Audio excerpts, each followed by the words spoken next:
Continuamos esta entrevista súper interesante. Estamos con Jorge Telles. Él es geólogo petrolero, de los pocos ingenieros en el país y sin duda tiene una experiencia larga en docencia, ha hecho varios artículos, tiene textos especializados en esta área y también ha trabajado dentro de lo que es el sector hidrocarburífero en nuestro país. Entonces la experiencia de sobra la tiene, pero estamos hablando sobre la cuantificación de nuestras reservas por este tema de la crisis actual que atravesamos y del gas, sobre todo tomando en cuenta de la variación que ha habido en nuestras cuantificaciones de reservas. Ingeniero, decíamos, en un momento nos decían que teníamos 4, 10, 12, 40, 54.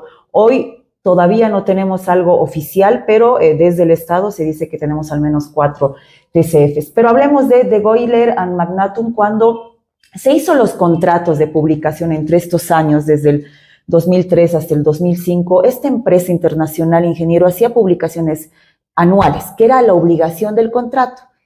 ¿Qué pasó en el periodo del 2005 al 2006? Es muy interesante y además muy importante.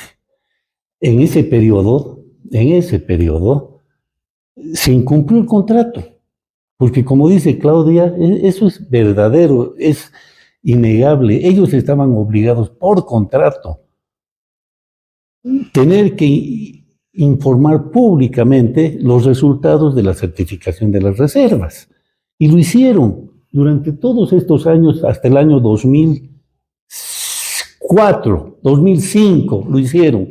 El 1 de enero del 2005 o el 3 de enero del 2005 presentaron un informe y lo publicaron en todos los periódicos nacionales, seguramente, por lo menos hemos visto en La Paz, todos los periódicos que había en ese entonces en circulación publicaban esa información oficial.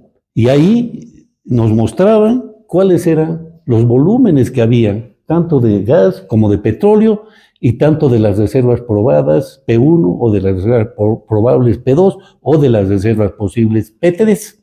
Se hacía. Todos esos años se ha hecho, ellos lo hacían, obligados por el contrato. Sin embargo, tú dices, ¿qué pasó en el año 2005 y el año 2006?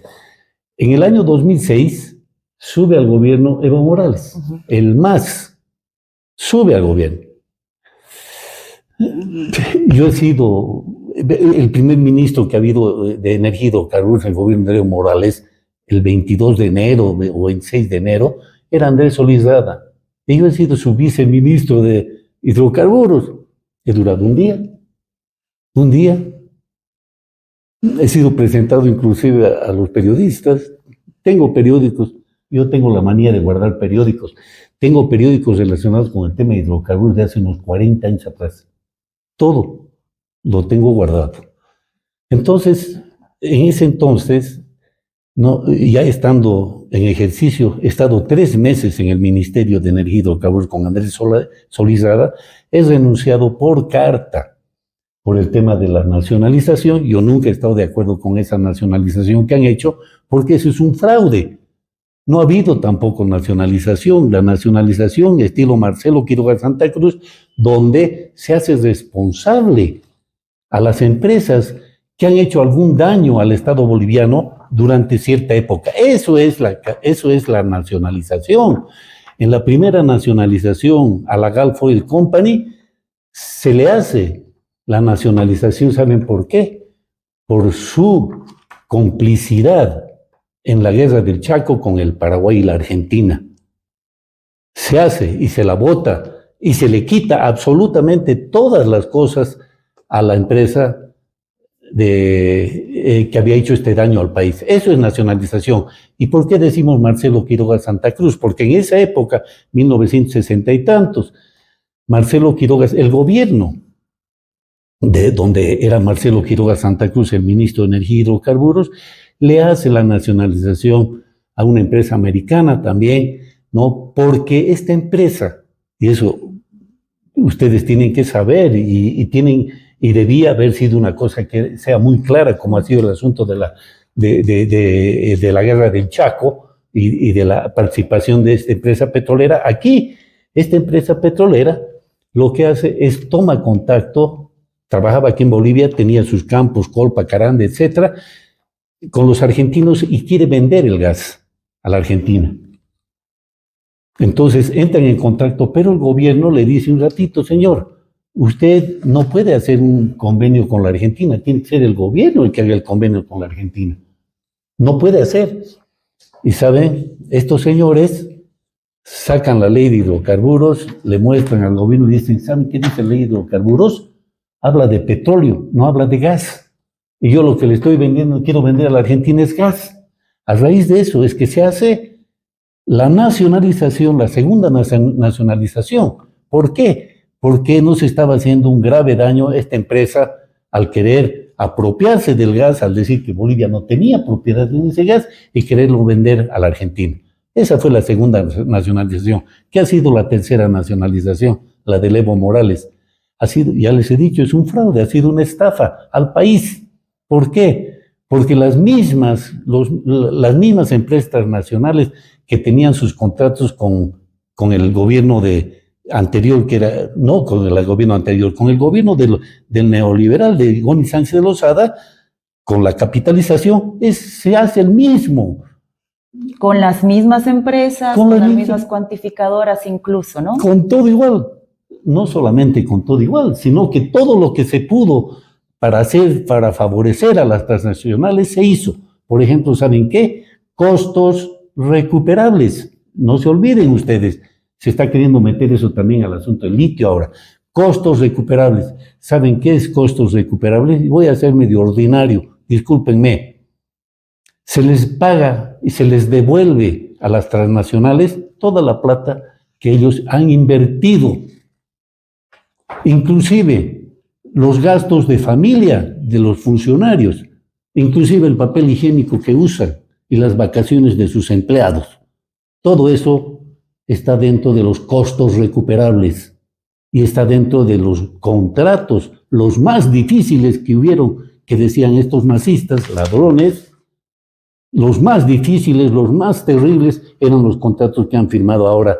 No es así.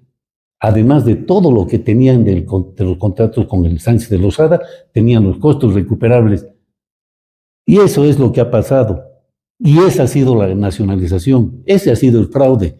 Esa nacionalización no sirve, no es ni como un papel higiénico usado. Ese es el valor que tiene. Ingeniero, mire, en el texto que usted presentó el 2016, la empresa certificadora de Goyler and Magnotum había cuantificado, mire, en el 2002, entre las reservas probadas y probables, más o menos estaba oscilando Bolivia con 52.3 TCFs. 2003, 54.9 TCFs. 2004, 52.3 TCFs. 2005, aquí vamos con el tema que yo le comentaba. 2005, 48.7 TCFs. Todas estos datos, de Goyler lo había publicado en los medios nacionales por contrato. ¿Qué sucede el 5 de abril del 2006? Ojo, ya cuando teníamos un nuevo gobierno. Una carta que dice, referencia, informe situación de la empresa cuantificadora y certificadora de reservas de Goyler and Magnotum. Esta carta va dirigida a Andrés Solís Rada, del cual usted nos ha hablado, era ministro de Hidrocarburos, y la firma, ojo, Jorge Alvarado Rivas, presidente ejecutivo en esa época, ¿no? ¿Qué es lo que dice? De que hay un informe, dice, dicho informe conlleva a tomar acciones inmediatas al respecto, especialmente con el tema de la cuantificación de las reservas en los pozos San Alberto, Margarita, Sábalo e Itaú, mismos que de acuerdo a la información de profesionales de YPFB presenta una situación crítica, por cuanto las reservas nacionales de gas reducirían en 10 TCFs aproximadamente. El 2006, la empresa de Goyler and Magnotum no hizo la publicación nacional de las reservas. ¿Qué pasó, ingeniero? Incumplió el contrato. ¿Pero por qué? ¿Qué pasó? ¿Por qué tanta diferencia desde los 54 TCFs hasta los 10 en cuestión de meses? Exactamente. Bueno, esta carta, yo estaba en ese entonces en el ministerio, ¿no? es un mes antes del 1 de mayo y son 2 meses después de que el Evo Morales llegó a ser presidente, ¿no? Y que el Alvarado era presidente. Este Alvarado es el estafador que está en el Mutún, también ahora, ¿no? Que le ha hecho inaugurar al presidente al Y Arce. aquí está, esta es la carta, ¿no? Esta es Para la que carta. la tiene él autorizada y la ha publicado en este libro que ojalá, yo estoy segura de que muchos van a interesarse.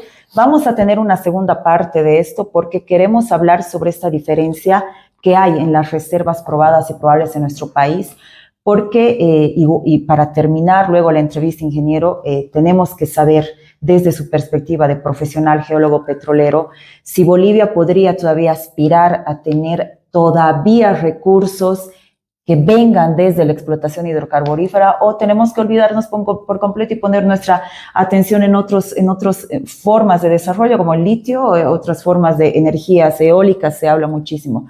Vamos a tener una última parte de esta entrevista. Gracias.